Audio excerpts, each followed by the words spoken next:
My name is Syra Yang. I am a doctoral student here at the university in culture and teaching within the curriculum instruction department. I'm also an educator. I am a climate and equity coordinator for one of our local schools, identify as a Southeast Asian hmong female as well. Okay. I would like for our panelists here to do their own introductions. Please share what or how you identify as well as where you are as far as your educator journey. Hello, my name is Tonatiuh. I am studying here at the University of Syra. I am in my junior year, go as he, him, and I'm ready to be a teacher. My name is Tony Patterson. I identify as he and his pronouns. I am an assistant director of achievement and integration in Robbinsdale area schools. Hello, my name is Adrian Pendelton. My pronouns are her, she. I am an elementary principal. Thank you. Hi, my name is Nguyen. I am a second year Ph.D. student in culture and teaching here at BU, but I'm also a former social studies teacher at Brooklyn Primary School. My name is Nadia. I use she, her, hers pronouns. I am a current student here at the University of Minnesota in my third year, and I'm currently studying English and then also part of the DirecTrack teaching program. Thank you all. Okay. All right. So for the first round, we have the question, why did you choose or why are you choosing to be in the education field? For me, it was definitely a big impact from teachers. I always seeing a teacher and like, wow, I want to be like him. Like the way like he inspired me, I kind of want to inspire other students to be teachers. I saw a lot of passion within my teachers. And it wasn't just one. It was like three or four throughout my whole K to 12 years. And I kind of stick to it. It was kind of get like backlash on like the pay and everything. And for me, it's some of the passion. I like kids. I'm the oldest of three, so kind of had to take care of them, teach them how to read, bicycle, I had to be there for them. So I kind of already have like some of the experience, not somewhere in there, but I just enjoy it. So for me, the reason I got into education, I came into education kind of through like a side door. I started off working in the corporate world and also coaching as well. And, I enjoyed being around young folks. I didn't want to be a teacher necessarily in the classroom because I felt that I would have made a more of an impact doing student support work. And so that's where I started my education journey. And the longer that I got into education, I realized I needed to go back to school to first earn credentials and then better myself so I can put myself in a position to better serve the students in the community that I worked in. And so fast forward now, this is year 20 for me in education. And, I feel that a lot of educators are, I don't experience the education burnout that you may hear. I think every year that you get opportunity to kind of reinvent yourself and everything. And so I enjoy it and I look forward to, every day is a new challenge. But I'm here for it. Just thinking back again, I, from a small town in Kansas, never had a teacher of color until I had one Black female teacher. She really impacted my life. Fast forward, moved to Minnesota. There was a program, an early childhood program that were recruiting Black teachers to early childhood. So I took that opportunity to do that, and I fell in love with being an early childhood teacher. Went on from there to be a parent educator. But the person who got me into being a school administrator was my daughter's middle school principal. And I always have to shout out my daughter, who is a graduate of HBCU. I think it's important that we acknowledge that, that those institutions sometimes don't get the credit that is deserved, but they are just fabulous institutions of education for young scholars. But anyway, I digress. Her principal, I started this this parent program for Black families at a middle school, and he just asked me, man, have you ever thought about being a school administrator? And I said, no, I really like teaching. So found out about this, it was an intern position where you're on a teacher's contract, however you're working as an administrator. So I did that for a year, and I was lucky enough and blessed enough to be promoted from being an intern to a principal. And I've been a principal for 18 years. Can y'all hear me okay? Over there. I don't know. Okay. So I was born in Vietnam, and I came to Minnesota when I was 8. So I grew up in Bloomington, Minnesota. I lived in St. Paul for a little bit, and then Bloomington. And in Bloomington, it's kind of divided into like 2 sides. One was the east side, and one was the west side. And the east side was more like immigrants, refugees, family, and like people of color. And we were like socioeconomic, like kind of working class. And then the west side was more white, more wealthy, and was like more wealthy like families and students. And so there's 2 high schools in Bloomington. One is Kennedy and one is Jefferson. And I think I went to Kennedy, and growing up within Kennedy, there's this narrative that like we're such a bad school because of whatever, like we're just not good academically, our sports is horrible, like we lost every game, things like that. But I think like inwardly, I've always had trouble with that narrative of these 2 different schools in the same city, but they have very different experiences and very different ways that they're being talked about.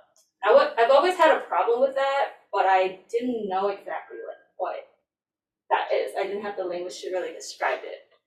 And that is until I think I went to college. I went to McAllister, and there I took my first ethnic studies, like American studies class, and that was when I was first realized that what I had experienced in school in terms of that inequities and in distribution of resources in those 2 schools, and why we were labeled a certain way was a result of was systematic.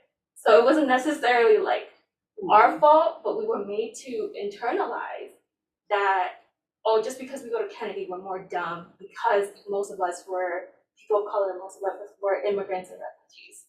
And so I had that language to describe what I was experiencing in high school. Then I was like, I should have learned this like in school.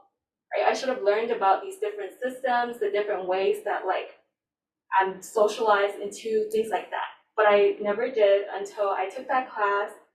And during my first not freshman and sophomore summer, I taught math and social studies for breakthrough.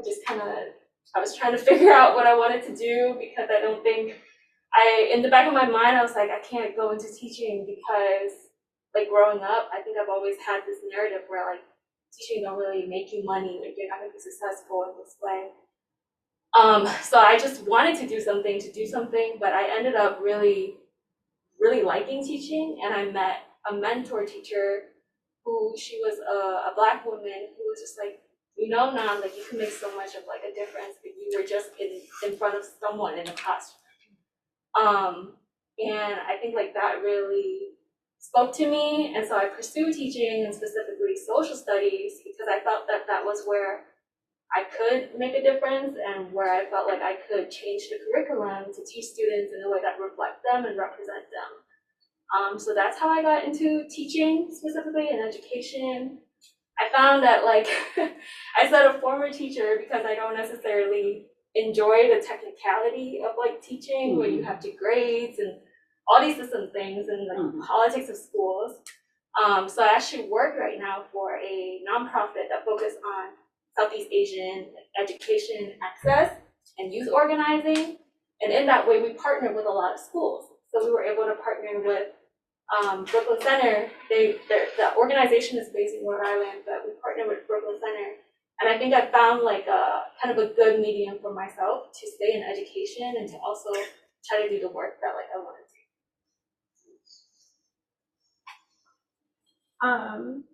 So for me, I think it also goes back to my education experiences. I actually am really lucky in the experiences I had. Growing up, I went to a school that had several countrywide renowned programs, and we were very close to an Ivy League college. I grew up on the East Coast, and so we got a lot of resources from them as well. And so in my classes, I got a lot of experiences that a lot of students would only ever dream of.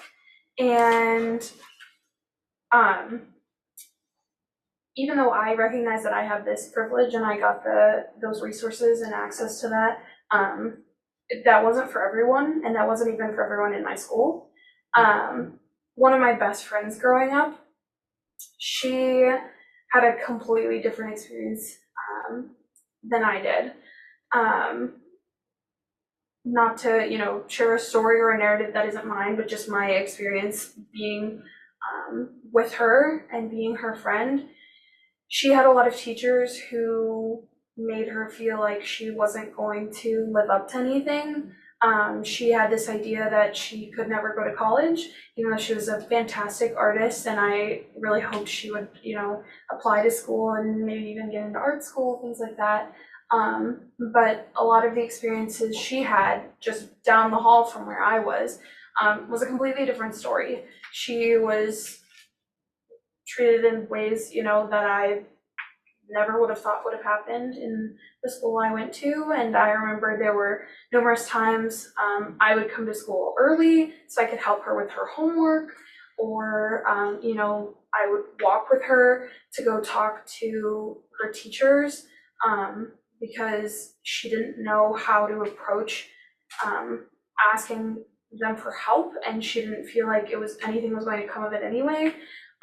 She used to jokingly call me mom because I used to bring extra lunch and then be like, oh, I'm not hungry, and then I'd give it to her. She didn't always have proper food. She didn't have proper resources.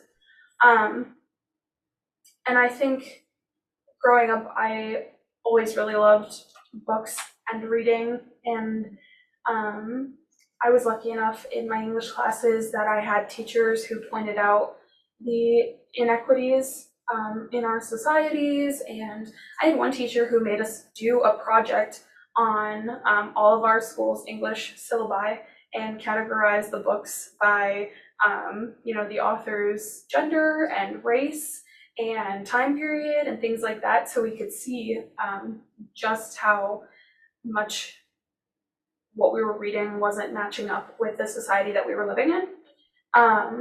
And I got all of these experiences and realized that even in this place that meant so much to me and had such a big impact on me, there are still people who are not receiving the education that they should, and they're experiencing these things that I didn't have to go through in high school because I had the privilege of, having a few teachers who encouraged me to do accelerated programs and having the resources within my family to be able to do things like that.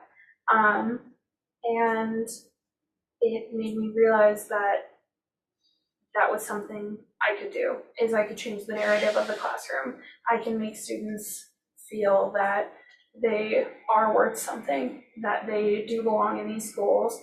And I think a lot of that has really influenced my journey in education.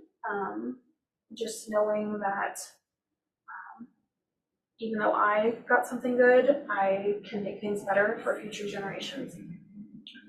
Let me actually expand on that. I appreciate that, thank you. If you could share your experiences of just navigating, right, being an educator. When I say being an educator, whether you are already in the school having a title, right, and that's being, right, or you are trying to be in a different position or trying to become an educator, share those nuances. For example, I recall I was sharing this story recently where in my undergrad, I did clinicals. The program I was at did clinicals before their student teaching. And in one of my clinicals, I asked my teacher, the teacher of the classroom, for her feedback. And she said her feedback was that she could tell that English was not my first language. And I wasn't exactly sure how to take it, but that was a big microaggression just right there, right in front of you. And I was just like, okay. And I swear that was basically all she really said, right? So in a way of not saying, I don't know if you're fit for this, or saying flat out, I don't think this is for you. It was just, I could just tell that English wasn't your first language, right? Not knowing my background at all. So how then I navigated that, because it's like, oh, that's my last year of, or my second to last year of undergrad. I didn't pay all this money to just say no. But also then after graduating, right, being insight, then what does that navigation look like? When you're working with other individuals, when you're able to see that some people are able to look at you differently versus other individuals, right? I had to navigate that space. I had to realize also, eventually I was getting the group of BIPOC students that seemed like other people weren't able to handle, but then also how I didn't see the BIPOC students as an issue. In fact, some of them then kind of wanted to build a relationship, right? So the whole navigation of with adults as well as within the system and also with the individuals, there are a lot of nuances for myself. So please share your experiences of what that navigation actually looks like. Anyone?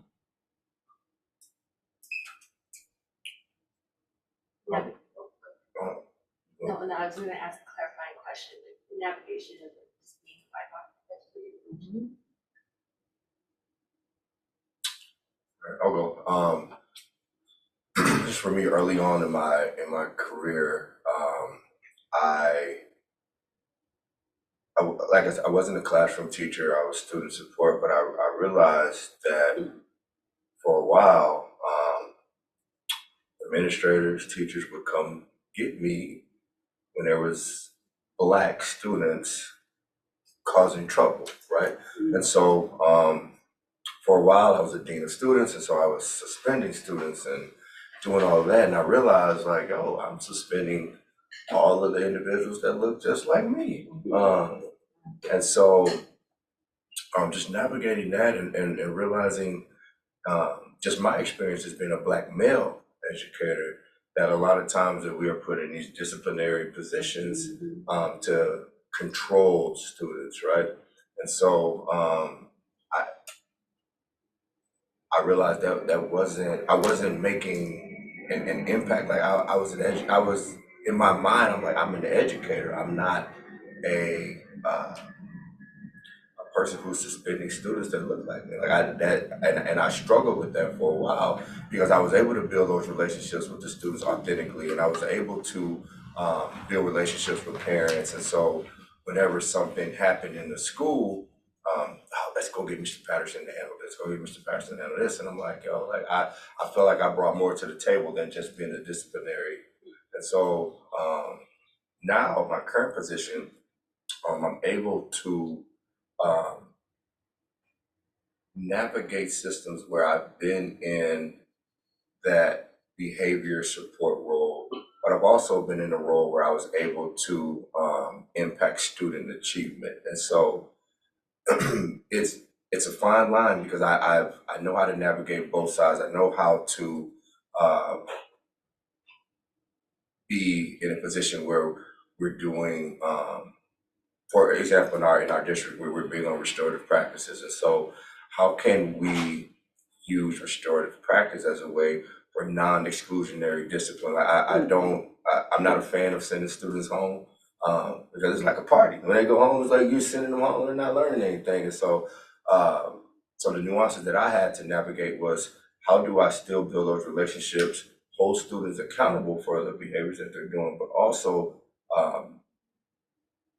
navigate the discipline dance that we do as in education. I realize I'm in a I'm in education. I have to be real that, you know, whiteness shows up a lot. And everything, you don't have to be a white person, how whiteness shows up in you. And when it's like, oh, okay, this person was fighting, so now they have to have a 5, that it doesn't, I struggle with that. And so now I'm in a position now where I work collaboratively with with administrators to say, you know what, like, we understand that something happened, but how are we navigating this? Because sending students home is not the answer, but not doing anything is not the answer as well. So I'm still navigating it. I don't think it's a place where you arrive and say, you know what, I have it all down, but it's still, I struggle with that daily, just trying to navigate that system of how I show up every day and what my presence means in different spaces, just being a Black male educator.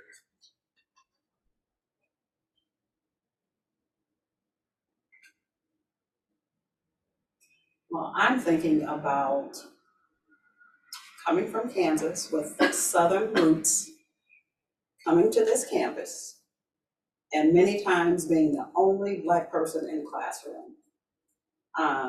I remember trying to make connections with another Black person, and it didn't really work. So that was different for me, because when I go down south, people speak to one another. I mean, it is an expectation.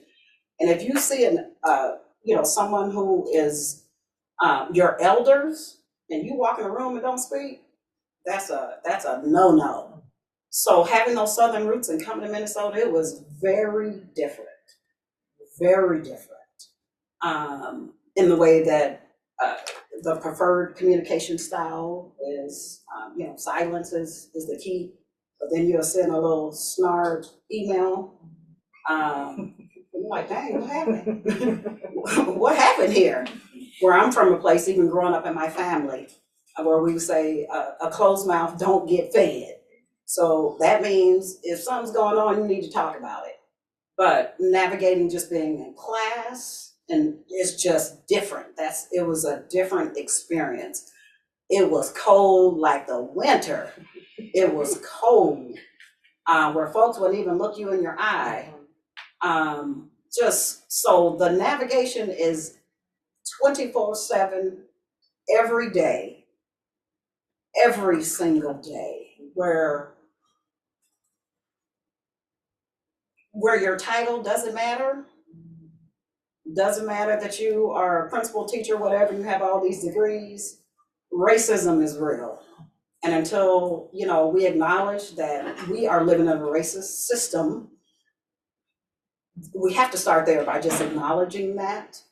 And for me, it is about being my authentic self and not losing who I am when I walk into a space. And I do that by declaring, I am a Black woman, and I am here in my building for children. Children come first.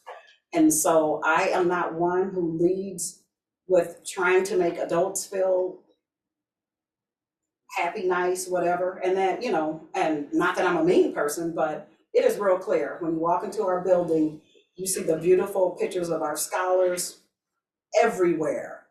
When you walk into our school, we are about children. And when I lead that way, it doesn't come without folks questioning, like, what's going on in this Pendelton?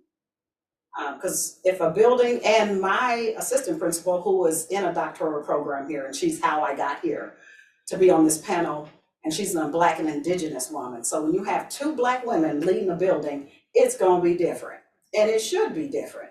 Doesn't mean it's wrong, it is going to be different. So the navigation is 24/7, 100%. And one of the things we talk to our scholars about, we really try to embrace having courageous conversations, because many times in the classroom, a student say, she's racist, she don't like me. Instead of us saying, no, she's not racist, well, let's have the conversation. Why do you feel that way? Well, Ms. Pendelton, when I raise my hand and she doesn't pick me, but she'll pick, the other student. Well, would you like to have the conversation with the teacher? Yes. Would you like me to come with you so you can have that conversation? Yes. So we encourage those conversations in our building, and I can't be ignorant enough to think that things that are happening in society are not happening in schools and in our buildings and in a school that's led by 2 Black women. Things happen every single day. There's a lot of assumptions being made, a lot of, like I said, you walk into something, you not even know you did something wrong because it's that, I don't know, people try to say Minnesota nice. I don't think it's so nice. And I don't think those microaggressions, I think they're macro. And so just really, navigating, being authentic, and what comes with that. And I think for me, being unmistakably Black, when I walk into the building, I'm a Black woman, there is no question about it. But then it's those, like, sometimes being an easy target because, I see you. So sometimes you get those kind of negative connotations. And I think for me, why I have been, I assume, successful, having strong people around me, having my supervisors who tell me to do my thing, because at the end of the day, I'm going to do what's best for children, and that's important.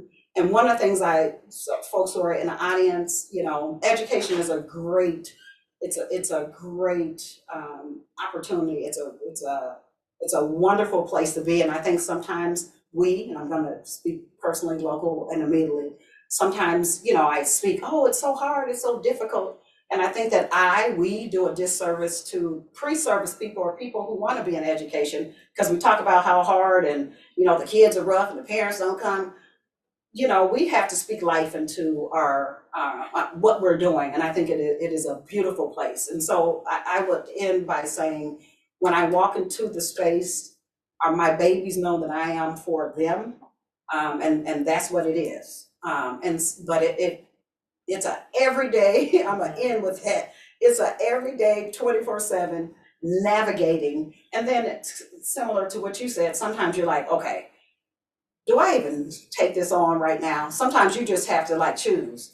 Do I really want to take this on today? This microaggression, this macroaggression, this, silence. And I say, yes, I do, because I'm here to make it better for the babies that's in front of me. So it is a 24-hour navigation in the schools and outside.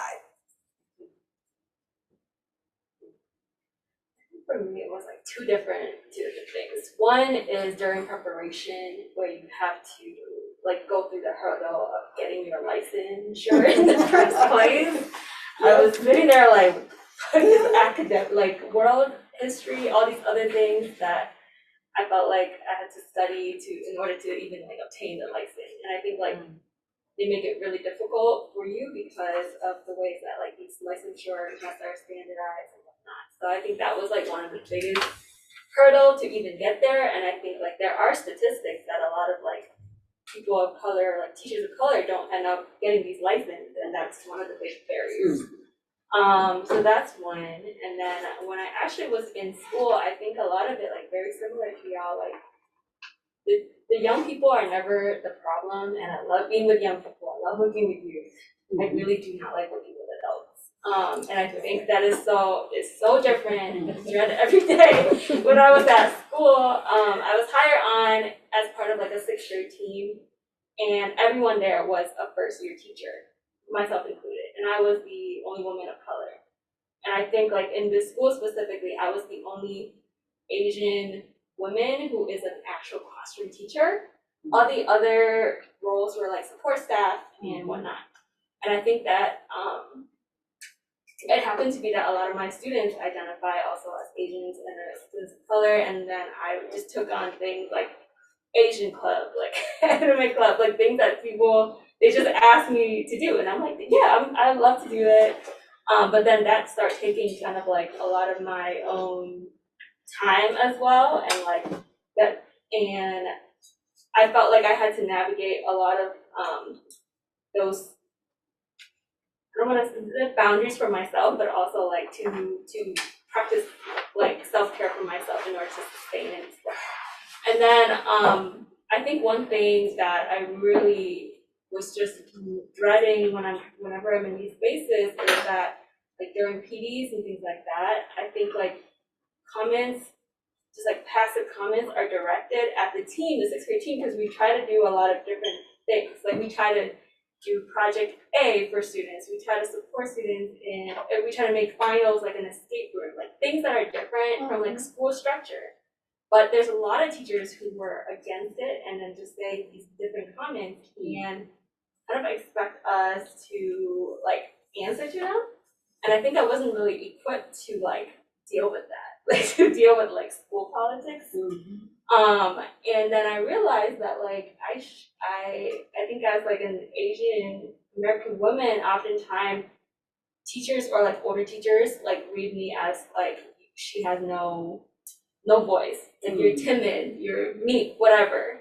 And I think that I had to find for myself, like I have to start speaking up when I see things that are wrong, and I can't just always like do a lot of self-preservation. I think in the beginning it was more about self-preservation in this space, but then as I engage more with these people within like PDs and staff and stuff, I realized like if we just for young people to have a good experience in school, for them to have a just experience in school, like me myself had to speak up in these spaces. And I think that's something that I learned a lot and still navigating till now in these various education spaces. There's a question that a participant had suggested for me to share with you all, which is relevant as far as what is that space or what is that community, or how do you find or retain community with other individuals and specifically other educators of color, and whether you are in a program, right, and you have other peers, or whether you're in the field. Please share what does that look like, or if that doesn't exist for whatever reason. So how do you maintain or how do you find community with other BIPOC educators or aspiring educators? One of the things we did in our, and it happened this year, so it's interesting that you asked that. In our principals meetings this year, typically we have PLTs are kind of defined by our assistant students, but this year we were able to create our own, and we said we wanted a BIPOC PLT, and sometimes eyes rolled because of that. But one of the things we talked about, our topic is, how do we dismantle racism in a system that supports it? So I'm declaring that we need our folks to have some time to really delve into what's going on in our different buildings. And the interesting thing is, all of us had similar experiences. All of us had similar experiences. And sometimes when you're in a system that's not made for you, when things happen, you think that you kind of second guess yourself. Like, is it just me? What did I do? So I would say back to your question is, how do you build that community? Well, that's one of the things we ask for as principals. Time for us to come together with us to talk about how we exist in our organization, how do we support one another.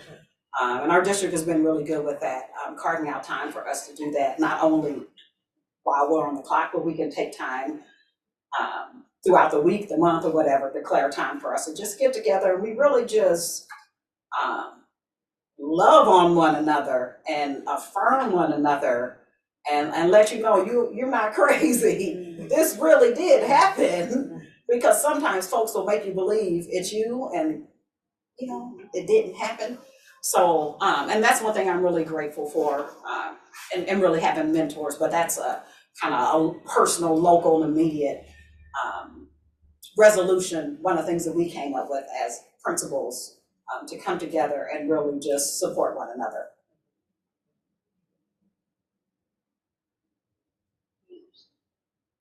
So I would say that I feel like I've been blessed in my years of education with great staff that I've been a part of. They've intentionally created space for, specifically, we have a Black male affinity group, and so just making sure that we are intentional with creating that space. Because at the end of the day, like you said, we're working in a system that specifically for me, doing equity works, but more specifically racial equity work, it can be a challenge daily. Microaggressions, a lot of things where our students of color are not represented in the curriculum, and then how can we attack that every day? It is hard sometimes to wake up every day knowing that you are trying to fight against a system when you are a part of that system as well. And so just creating that space, and like I said, I've been blessed to be part of a great team, being a part of a great team where not only are you doing the work collaboratively at school, outside of school, you're still challenging each other, you're still passing resources, you're still doing things. And so I just think that, just making sure that you find your people, like you reach out in whatever spaces that you're in, and everybody's not your people. Everybody's not your people. So you just have to make sure who you are confiding in and that have similar goals, similar vision that you have. So, and that makes the work manageable. Yes.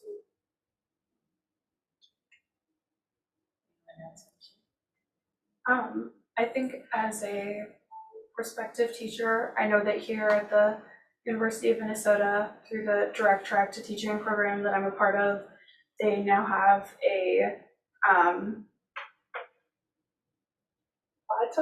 BIPOC advisory group. So for prospective teachers of color, so there's definitely some groups in some spaces that are available. But I think a big thing for me that I've realized is that you have to talk about it. You have to talk about your experiences and the things that happen to you, because it's easy to think that it's just me, or did that really happen, if you don't talk about it.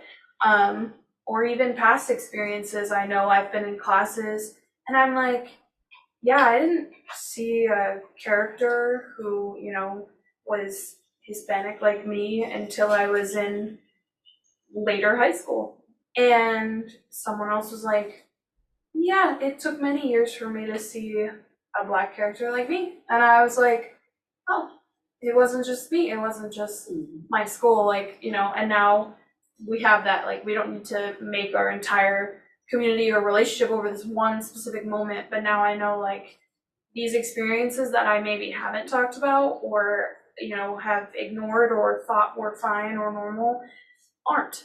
And the more that I talk about them, the more that I realize there are other people who can experience that as well. And then that's how you form community, because you realize you're not alone in these experiences, and there are other people who unfortunately have experienced them, but also are there to support you.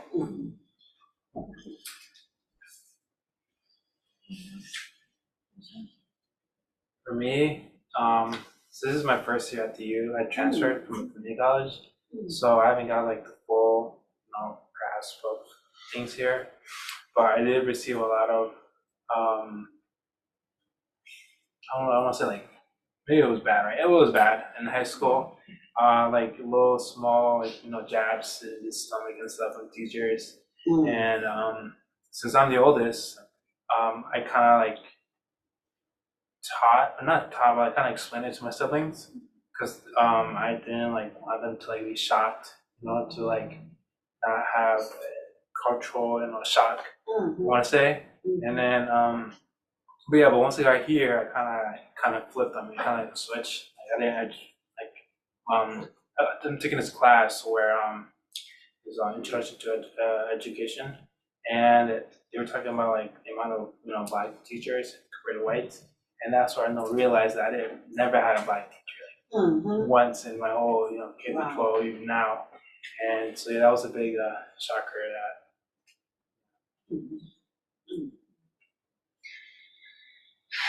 I think it is very valid that sometimes you operate, not sometimes, when you work in the education system, you operate in whiteness, right?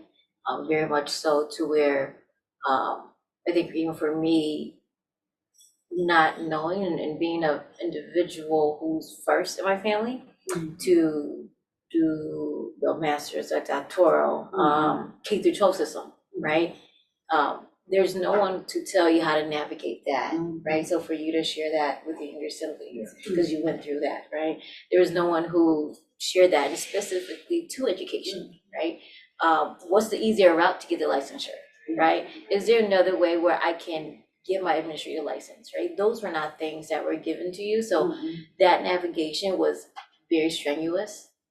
And sometimes you kind of go, dang, until you realize, oh, there was another route, but because being a person of color, You didn't get that memo. Yes. So all very valid. Thank you so much. I'm going to ask another question, and then I'm going to pass it over to our participants. Okay. This other question did come from someone who registered as well, and they ask, how do you implement BIPOC stories into the curriculum? And for those aspiring teachers, how would you inspire? How would you implement BIPOC stories into the curriculum? I'll just start because this has been a huge thing for me. Like I mentioned, I grew up reading a lot of, first of all, like classics, you all know what I'm talking about probably, that were written by old or dead white men. So I think the first thing, and I had a mentor teacher who told me, as an educator, your job is to never stop learning. And I think that is a huge thing. You can't teach students about people who look like them if you don't know that they're there. And they are. People of color have been sharing their stories, sharing their, science inventions or math equations or stories, no matter what subject you're in, they're there. We just, in the education system we have now, we're totally not showing them or not talking about them. So you can't show those if you don't know they're there. So it's a step that as an educator you have to take outside the classroom, but the impact that it can have on students is immeasurable. And so I think that's a big thing that I've learned in my education, is that you have to go out and find them, because our current system hasn't made it easy. They're not just going to be there for you. You have to find them and then share them. I think along the line of that is that like planning your lessons and planning your curriculum is a very intentional part of teaching. It's something I don't like, but then it's also something I love at the same time, right? I think I don't like the constriction of you have to put this objective, this whatever. But I do love the fact that you can find all these voices, and there's so many authors of color, there's so many speakers from the communities, bringing in your students, families or communities, things like that, right? Utilizing your community resources, but also an intentional framing of those things.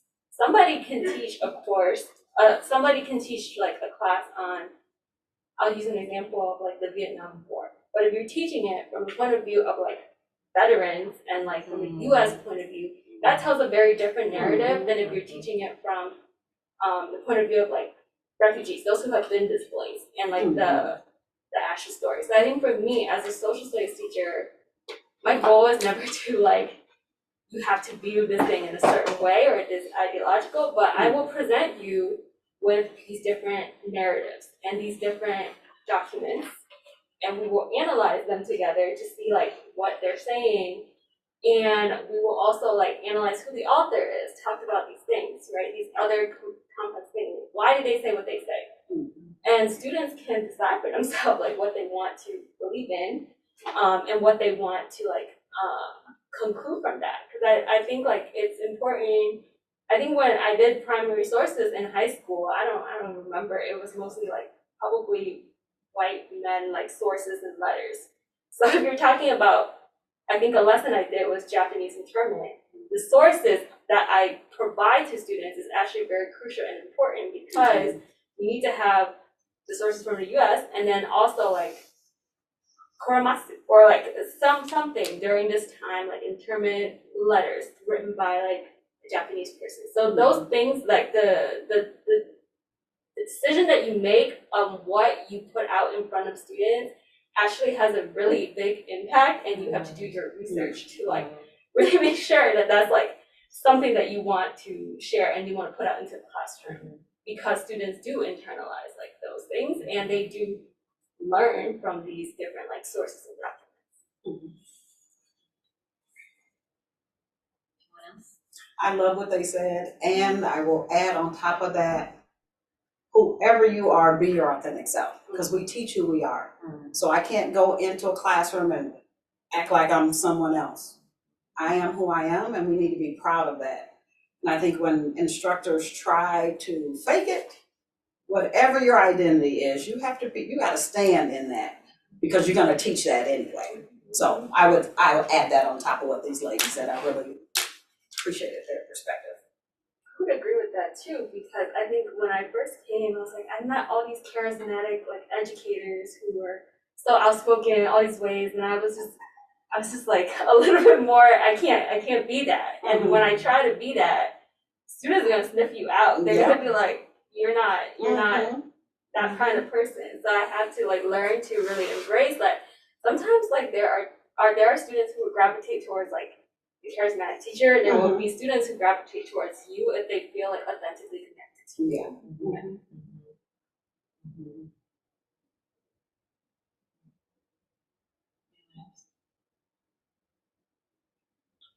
That all look great. Yeah, I have a lot to learn with that too. So. All right, I'm gonna pass the mic to our participants in person or virtually. If you are online and you'd like to drop a question in the chat, I am here. If you're out here, feel free to raise your hand. A few people. Yeah, do you prefer Tony or Mr. Patterson? I love Tony. Tony, okay. Tony, you kind of mentioned like at the start that like you had a 20-year career and that you hadn't really like experienced like burnout in the same way that other people had. I was just like wondering why you think like you've been able to have like that length of a career, and maybe advice on how to like stay motivated and engaged and not get burnt out, because as somebody who's going into the job, you hear about a lot of people getting burnt out. So thank you for that question. A lot of my experience in education has been at the secondary level, so middle high school, and I've intentionally created spaces to have students bring their authentic selves, and I also like everyone would say, I share my authentic self as well.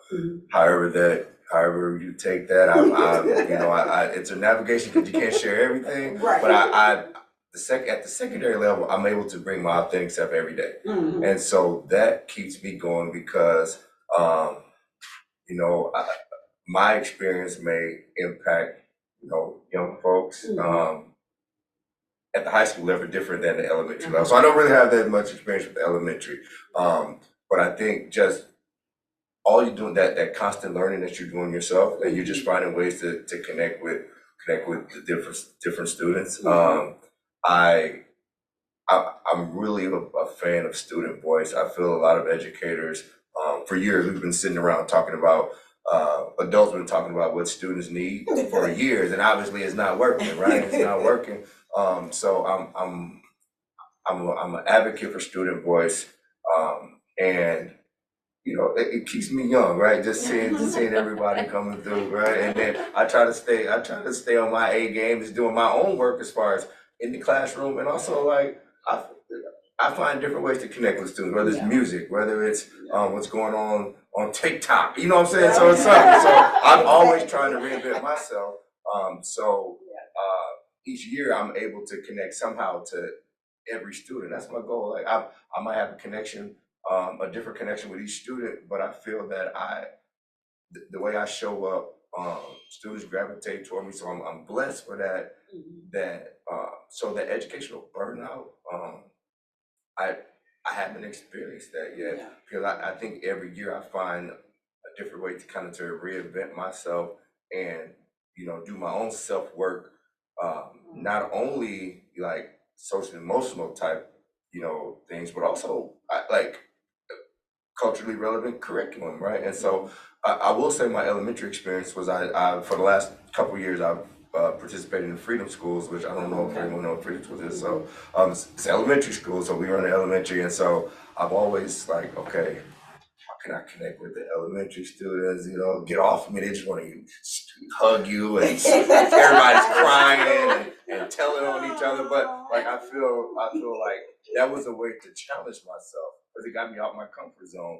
Like, how can I connect with fifth grade or third grade is very different. And so just finding ways to reinvent yourself, finding ways to get out of your comfort zone, and that's what worked for me. And so if I was just comfortable just sitting working with high school students, I might have experienced burnout. But the middle school and high school is a different ball game, and so that's my experience. Anyone else?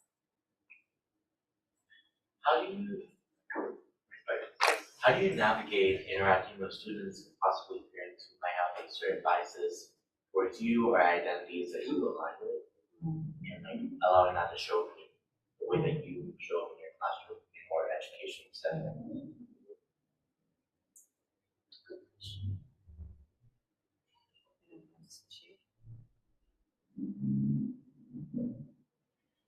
I'll go. I think I don't care.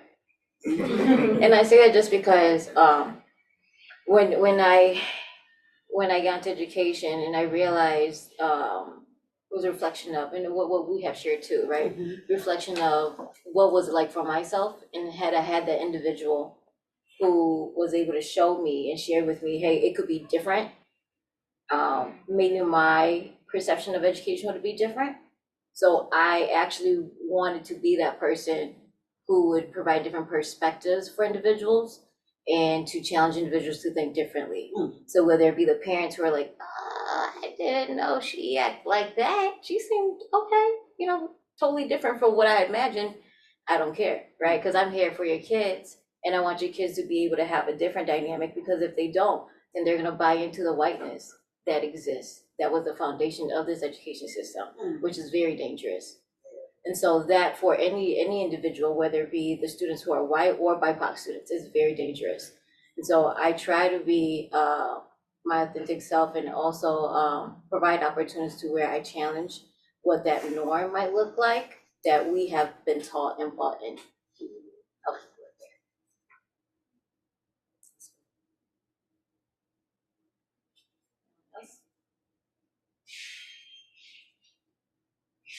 I think you said it all. That's real. I do have one online that I will share. So this individual asked, what advice do you have for someone with a non-educational teaching background who wants to pursue education, administration, and licensure? Go for it. Really, go for it. If it's something that you're passionate about, go for it. Like I said, I don't know if they heard, but I never thought I'd be a principal. Sometimes people see things in you that you don't see. And in our education field, we need people who have a missing narrative, a different perspective, because there's a lot of politics that go on. I say go for it. Find someone who's in, who's a principal or wherever this person is seeking. Talk to them. Get a mentor. That's what I did. I had a mentor. Still to this day have a mentor who can, and get around people who are speaking life into your existence. Don't get around folks say, oh, you can't do that. You've never been in elementary. It's not going to work. It can work, and it will work. So ask for someone to be your mentor and show you how to navigate people. As principal, I can have you come into my building and you can shadow me. We can talk about MDE and how you go through Palesby and all that stuff. I've done that before too. We need people who have alternative experiences to help us see something differently, because sometimes when you're in a system, you might operate the same way, not knowing, hey, there's a different way to do this. So I would say reach out to someone and ask them would they be a mentor for you. So make sure you also, that resource you had shared was also check MDE and PLSB, because there are different routes to There are getting different routes, yeah. licensure. Okay, and that's one of the things where, again, Yep. you don't know unless Mhm. somebody else shares. So thank you so much. So you do not necessarily have to always do it the traditional route. And with the staffing shortages and things like that, schools are being a lot more flexible. And of course, there's MDE licensure and things like that. But there are alternative ways to support someone who wants to get an education. And we need great educators. And I'm not one to say because we're down staff, we just, take anybody. But this person sounds like they're passionate about being in education, and it can happen. It can happen for that person, for sure. Calling out what she said. In high school, I told teachers that I really liked that, they really motivated me to be a teacher. And I'm actually still in contact with them today. Oh, beautiful. Yeah, so that if I have any questions, I ask them, I always will just text them or email them whenever I have a chance. And since, I graduated first, my siblings are behind me, and they know we're related, so they ask, like, oh, how's your brother doing? Is he a teacher yet? And all that stuff. And also, I have this one teacher, Mr. Anderson. He's also a Spanish teacher. I met him in 7th grade, so even way older. And he also still, we meet in person once in a while and ask me how I'm doing, and we talk about all these issues that we have in school. And my neighbor is a teacher too, both my neighbors are, so I think having that support, and then from from people around you too, relatives, so like my mom's been a great supporter of me, she's been there for me for a while. Thank you. Any other questions? Okay. Yeah, question. I'll ask a question. I'm curious if any of you guys, I noticed listening to some of your stories, like some of you guys have been thrown into being tokenized. So I'm curious how you guys deal with being tokenized. Like, for example, like you said, when they make you discipline students who look like you often, I feel like that's a way of them saying, like, oh, it'd be easier if you do it on us because we don't have to deal with the burden because, you look like them, so it'll be easier. So I'm curious what you guys do about that and ways you go about letting the schools know that's unacceptable and that you won't take it and that nobody else should have to deal with this. So I'm just curious, any of you guys. I think you have to be bold and courageous. I mean, I can just think of examples in my building.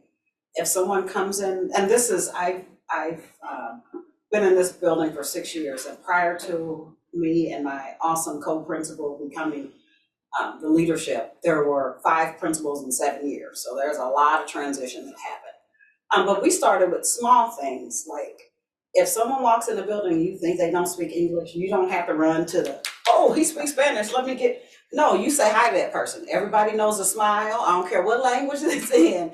If you smile to someone, they get that. So those little small things in our building, we call it out. Like, no, that's unacceptable for you to get the person who you think speaks Spanish. This parent might speak English if you say hi to them. So those small things, and then there are big things too. And I think as a leader, for me, is setting my vision. And really, I am very direct and expressive, and people know that, and parents appreciate that. And I think it is so important for leaders, because sometimes people get caught up on being, principal and all those things, and they are afraid to do what's right. Sometimes people value friendship and people liking them over what is right. And so for me, that's not who I am. Staying prayed up if you believe in a higher power, whatever, making sure that is forefront. But when things happen, you have to address it and call it out and be bold, not be afraid, and knowing that, well, if this building is not for me, I'm sure there's another one who will, who will welcome me. So, and I know that's, might be hard to, but really walk in who you are. And at the end of the day, I always think about this. I've only had one child myself, but these are my children. These aren't other people's children. These are my babies. And they know that. They know, all of them. They know that. If I go to a workshop or something, they're like, Miss Pendelton, where were you? You weren't here yet. The parents feel this, the parents are the same way. Because at the end of the day, I'm going to do what's best for my babies who sit in front of me. And some people choose not to do that. So I think just, digging into your higher calling, and the source that gives you life and protection, and handle a situation that needs to be handled. Because it's not okay. Right, and I'll just echo this, having those tough conversations, and not being afraid to. I'm a firm believer. I'm not afraid to lose my job behind what I say, right? Because I feel I bring enough to the table as me being who I am, that if I'm showing up as my authentic self and I'm seeing something that I don't agree with morally, right? I'm gonna say something, and if I come off as the angry black man, or if I come off as going against the system, I'm okay with that, because I've been in that space before and I know how I felt before. And now that I'm in a different role, when I was younger, I didn't see that. All I was just like, oh man, like I got to follow the rules. I'm done with following rules at the expense of our children. That is real. So now that I'm in the current role that I have, as a supervisor of a department, I make sure that my staff have those conversations of, if you feel like that you are the one always having to deal with the black kids, or I was having to deal with students that look like you, then you need to address it with the building administrator, because at the end of the day, you can't keep putting band-aids on wounds that we're not causing, right? So, and when I say we, I mean, if just me being a black male, if I'm talking to a young black male student that was harmed by someone else, why do I have to come and put a band-aid on it to quiet the student voice, so he or she can go back into the classroom to remain silent and their voices don't matter? So I'm okay with speaking my mind, and at the end of the day, it's tough to have that mindset of, hey, if I lose my job behind this, then I'm okay with that, because I know I did the right thing. Any other questions? Do you guys think it's like super important to have a relationship with like the parents? Because I feel like sometimes, I was teaching in freedom school. So I don't know, I feel like sometimes the parents like didn't respect me, or like one time I had this experience because I'm young, and the parent thought that I was a student when I went to introduce myself to him.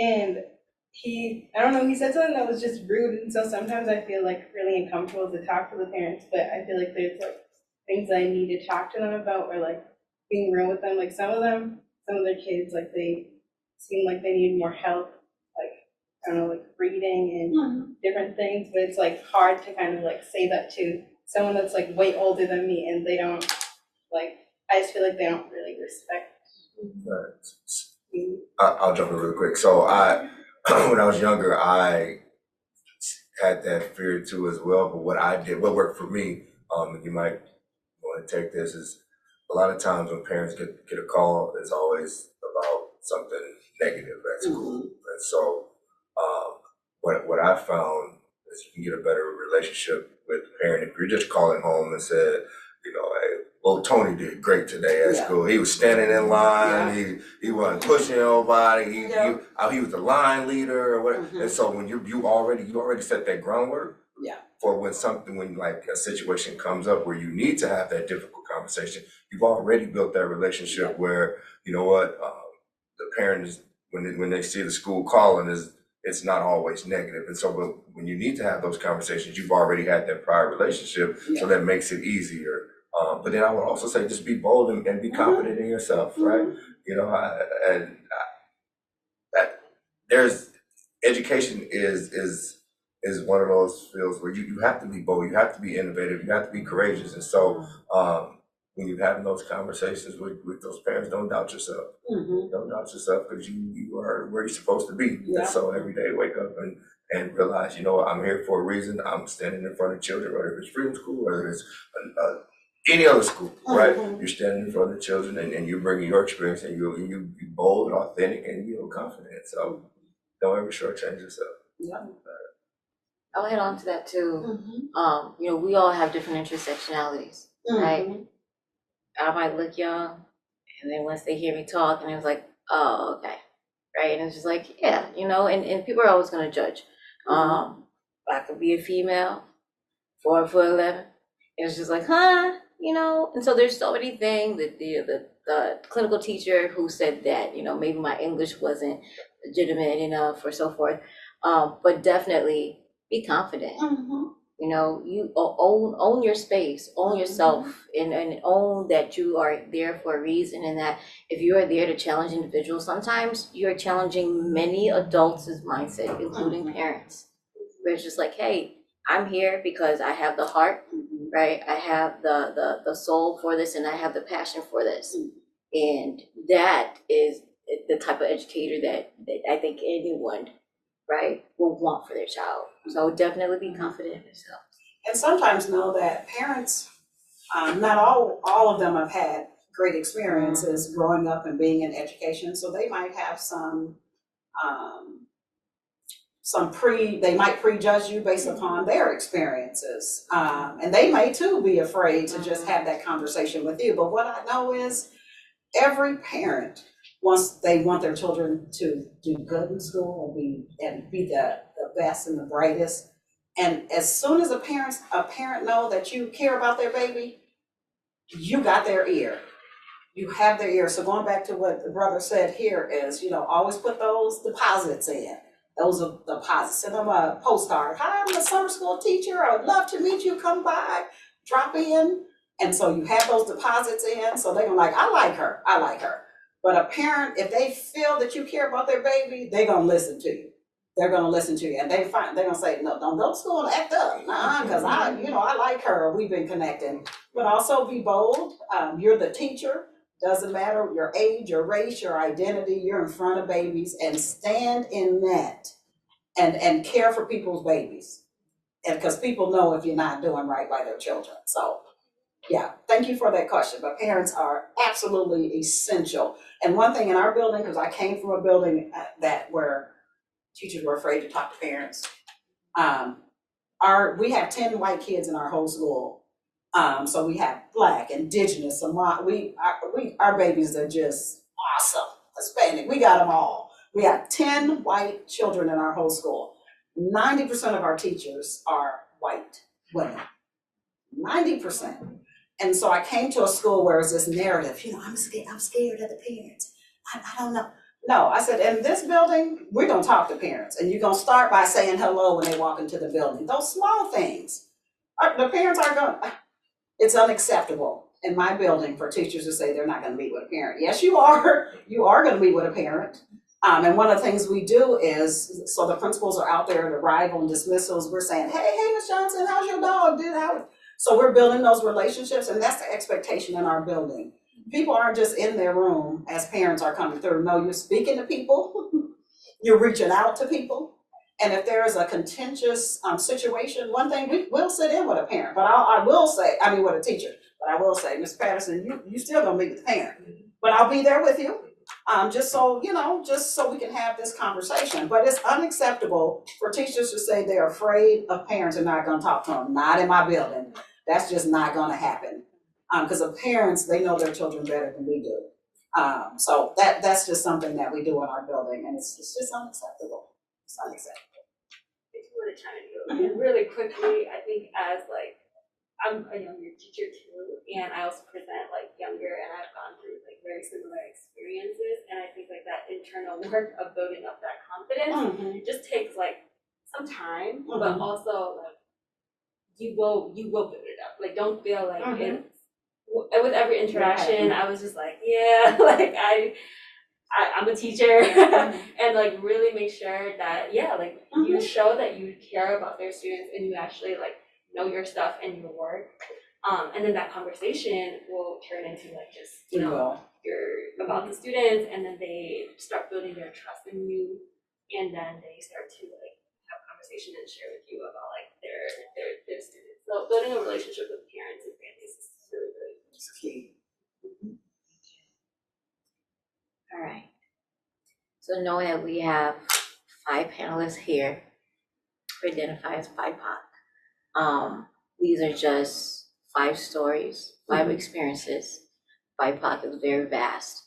The intersectionalities are really real. And so there are definitely different experiences, and the navigations within the education system are very different and specific per individual, okay? So we do acknowledge that, and I want to make sure that I share that before we actually end. If you can share one tip to people who might be curious in pursuing education or who want to pursue it but maybe would like to have that little what would you say? I'll give you a couple of seconds to think about that. A tip for inspiring educators or those who are not sure but are thinking about it.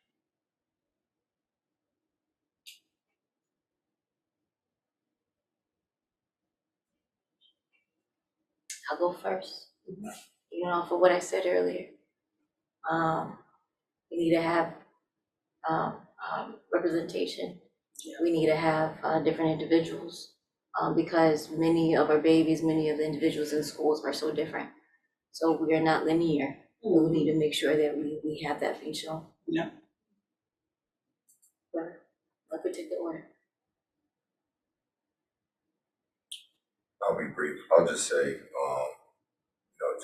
just be grounded and stand in your purpose. I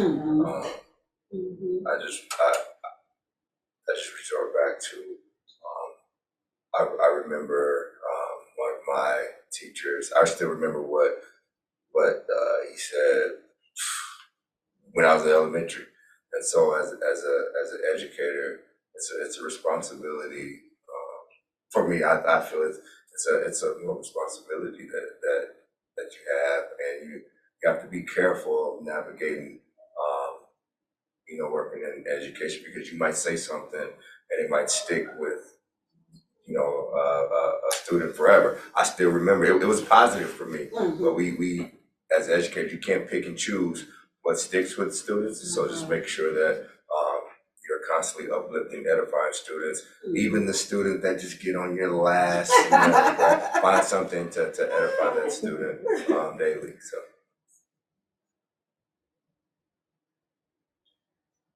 Education is a vast field. Like you can be, you don't have to be a teacher. You don't have to be a classroom teacher. You can work with young people in many capacity, and you will make a difference in that capacity. And to also trust like your gut, right? For me, like I went into teaching, into classroom teaching. I was like, it's not for me because I don't like it. I don't like these other technical stuff, but I still want to work with young people. So I'm gonna work with youth organizers in this way. So there's a place for you, and it's so fun. I feel like I stay young because I'm with young people all the time. I think so. I would say the field of education, we need you. We need your fervor, your swag, your intelligence. We need to see the beautiful rainbow that I see represented out here. It is awesome. It is you. We need you. We need you. That's what I'm going to say. So step into it. For me, it was more passion-wise. Like even like today, like kind of daydream about my classroom and how I'll set it up and everything, and I'm like motivated, and probably more than ever right now, because like I did want to do teaching, and I kind of fell out of it just because I kept hearing like make good money and they work more hours than they need to, you know. So then I started like transitioning to another major, and then I started thinking about teaching again. So then I went back to it, and I'm 100% stuck with it. I know that's what I'm gonna do now for the rest of the Can I say this one thing, because you made me think about this, and I was gonna say this, but don't feed into the narrative that this is a humdrum, you know, job and career and all, anything you're passionate about, you're gonna make it work. If you are a shoe designer, you're not gonna start making money right away. You are gonna be working more hours. If you like to do hair, you're gonna work more hours. You're not gonna make the money right away. So I would say don't feed into the negativity about education is just this humdrum place, it's so hard, and the kids, and don't feed, stay away from that. Speak life. Be around people who speak in life about education. You made me think of that, and I wanted to say that. Just like going off what she said, like all this like negative, you know, perspectives of school and teachers that I know plenty of good teachers that have been working 20 plus years and they're doing fine, just you know, living life and the experience they have. It seems like doing fine. So for me, that's I don't want to live like a luxurious life, you know, but just simple, you know, stable, balanced life. I think one, oftentimes students need you as an educator of color, and you need them. They need to see that representation, have those different experiences, those different perspectives, and you're able to give that to them. I will also say that you are worthy and deserving of being in educational spaces. As educators of color, we've been removed from many schools. As people of color, we've been removed from many curriculums. People are trying to change that, which I think is great, but even if you haven't seen or experienced it, you are deserving of being in those spaces, and you should be. You should take up that space because you're worth it. Thank you all for your personal experiences and your narratives. Appreciate you all. I appreciate everyone here as well, and everyone here virtually. Thank you so much. And we will close with that. Have a great rest of your day.